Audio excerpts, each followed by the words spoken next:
திருப்பத்தூர் அருகே திமுக பிரமுகரின் மனைவி வெட்டி கொலை செய்யப்பட்டுள்ளார். தூங்கிக் கொண்டிருந்த போது வெட்டி கொலை செய்யப்பட்டதாக அண்மை செய்தியை பார்த்துக் கொண்டிருக்கிறோம். திருப்பத்தூர் அருகே திமுக ஊராட்சி மன்ற துணைத் தலைவரின் மனைவி வெட்டி படுகொலை செய்யப்பட்டுள்ளார். வீட்டில் உறங்கிக் கொண்டிருந்த திமுக பிரமுகர் அவரது மனைவி மீது கொலைவெறி தாக்குதல் நடத்தியதாக அண்மை செய்தியை பார்த்து வருகிறோம். கூடுதல் விவரங்களை செய்தியாளர் அரவிந்தன் வழங்க கேட்கலாம். வணக்கம் அரவிந்தன், கூடுதல் விவரங்கள். வணக்கம் கற்பகம். திருப்பத்தூர் மாவட்டம் திருப்பத்தூர் அடுத்த மேற்கத்தியனூர் புளியம்பட்டி பகுதியை சேர்ந்தவர் திருப்பதி.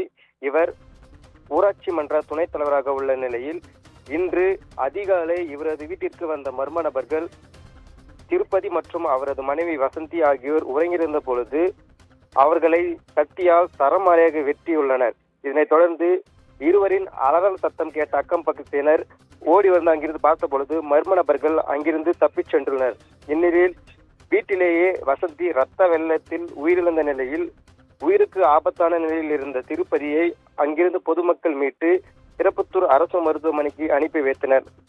அதனைத் தொடர்ந்து மருத்துவர்கள் திருப்பதியை மேல் சிகிச்சைக்காக தருமபுரி அரசு மருத்துவமனைக்கு அனுப்பி வைத்த நிலையில் இது குறித்து திருப்பத்தூர் கிராமிய காவல்துறையினர் நடத்திய முதற்கட்ட விசாரணையில் திருப்பதி வீட்டின் முன்னுள்ள 70 சென்ட் அளவிலான நிலம் உள்ளதாகவும் இது தொடர்பாக கடந்த சில தினங்களாக